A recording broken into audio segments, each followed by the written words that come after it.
जोहार नमस्कार।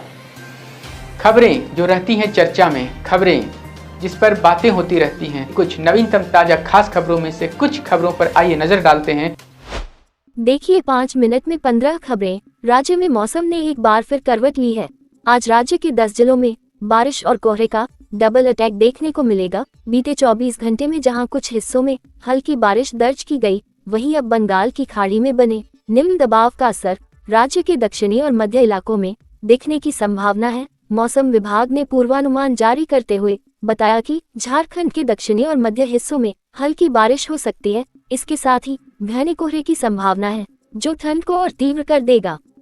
झारखंड कैबिनेट की बैठक से सरकारी कर्मियों के लिए बड़ी खुशखबरी निकलकर सामने आई है। राज्य कर्मियों का महंगाई भत्ता 3% बढ़ाने को लेकर हरी झंडी मिल गई है, जिसके बाद अब महंगाई भत्ता 50 बढ़कर 53% हो गया। मुख्यमंत्री हेमंत सोरेन की अध्यक्षता में मंगलवार को हुई कैबिनेट की बैठक में कुल 10 प्रस्तावों पर मुहर लगी है। इसके अलावा पेंशनधारियों के महंगाई भत्ते में भी वृद्धि हुई है। झारखंड की राजधानी रांची में एक और मेडिकल कॉलेज की स्थापना होने जा रही है, जिसका नाम होगा Ranchi medical college and hospital RMCH। ये कॉलेज कांके इलाके में बनेगा और इसके निर्माण के लिए रिनपास की करीब 25 एकड़ जमीन चिन्हित की गई है। राज्य सरकार ने इस परियोजना के लिए लगभग 11 अरब रुपए की मंजूरी दी है। मृत होमगार्ड के आश्रितों को वन टाइम व्यवस्था के तहत मिलेंगी सभी सुविधाएं। सीएम हेमंत सोरेन ने दी सहमति, जिससे अब आश्रितों को एक बारगी वन टाइम व्यवस्था के तहत होमगार्ड के रूप में नवनामांकन किया जाएगा। ये निर्णय मृत गृहरक्षकों के परिवारों के लिए एक राहत के तौर पर देखा जा रहा है। पलामू पुलिस ने डांसर पूजा कुमारी उर्फ सावित्री देवी हत्याकांड का खुलासा किया है। पुलिस ने इस मामले में पूजा के प्रेमी समेत 4 आरोपियों को गिरफ्तार किया है। आरोपियों के पास से हत्या में इस्तेमाल किया गया एक देसी कट्टा और फिरौती के 10,000 रुपए बरामद किए गए हैं। ज्ञात हो कि 22 दिसंबर को पलामू के हुसैनाबाद थाना क्षेत्र में हरिहर चौक के पास पूजा कुमारी की गोली मारकर हत्या कर दी गई थी।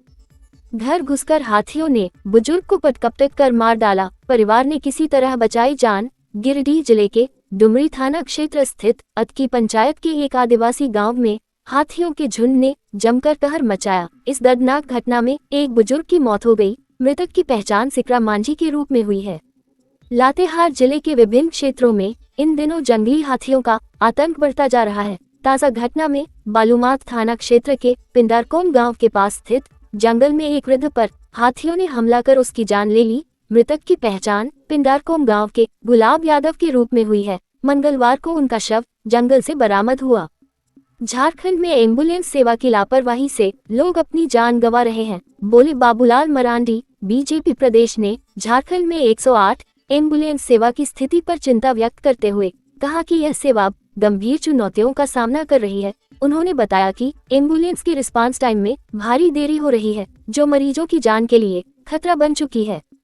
CGL परीक्षा में गड़बड़ी और पेपर लीक मामले की जांच अब CID करेगी। इस मामले में झारखंड हाईकोर्ट के आदेश के बाद CID को मामले की जांच करने का आदेश हुआ है। मुख्यमंत्री हेमंत सोरेन ने DGP अनुराग गुप्ता को इस मामले की जांच के निर्देश दिए थे। DGP अनुराग गुप्ता ने कहा कि CID जल्द रातू थाना में दर्ज मामले को टेक ओवर करेगी। IG सुदर्शन मंडल के नेतृत्व में SIT का गठन हुआ है, जो पूरे मामले की जांच करेगी। अगर इस मामले से जुड़े और भी केस दर्ज होते हैं तो उनकी भी जांच CID करेगी। धनबाद के लोयाबाद थाना क्षेत्र के BCCL रेलवे साइडिंग में फिर से वर्चस्व की लड़ाई को लेकर बमबारी और गोलीबारी की घटना सामने आई है। देर रात हुई गोलीबारी और बम धमाकों से इलाके में दहशत का माहौल बन गया। घटना के बाद स्थानीय लोग थाना पहुंचे और आरोपियों की गिरफ्तारी की मांग की। घटना की जानकारी मिलते ही लोयाबाद और जोगता थाना की पुलिस मौके पर पहुंची।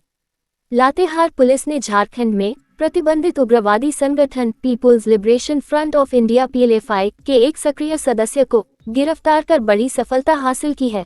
पकड़े गए उग्रवादी की पहचान कैला यादव उर्फ संदीप जी के रूप में हुई है। वह पलामू जिले के पांकी थाना क्षेत्र के हेडून गांव का रहने वाला है। पुलिस ने उसके पास से एक देसी कट्टा और 7 जिंदा कारतूस बरामद किए हैं। लातेहार के SP कुमार गौरव को सूचना मिली थी कि PLFI का सदस्य कैला यादव किसी वारदात को अंजाम देने की फिराक में है।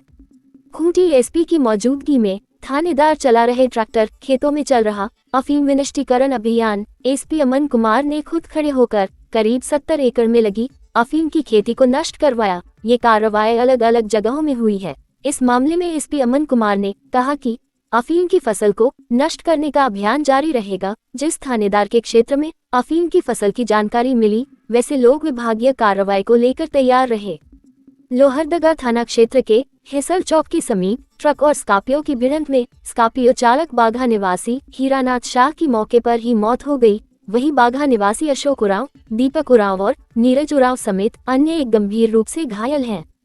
मुख्यमंत्री हेमंत सोरेन से मंगलवार को कांके रोड रांची स्थित मुख्यमंत्री आवासीय कार्यालय में उत्तर प्रदेश के उच्च शिक्षा कैबिनेट मंत्री योगेंद्र उपाध्याय एवं कारागार राज्य मंत्री सुरेश राही ने मुलाकात की।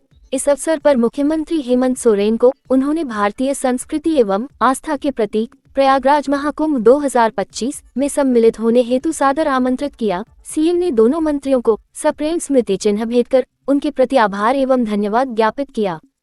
प्रधानमंत्री नरेंद्र मोदी को निशाना बनाने की धमकी से संबंधित व्हाट्सएप मैसेज जिस मोबाइल नंबर से भेजा गया था, वह सिम देवघर जिले के मधुपुर थाना क्षेत्र के लालगढ़ निवासी महिला हसीना बीबी के नाम से रजिस्टर्ड है।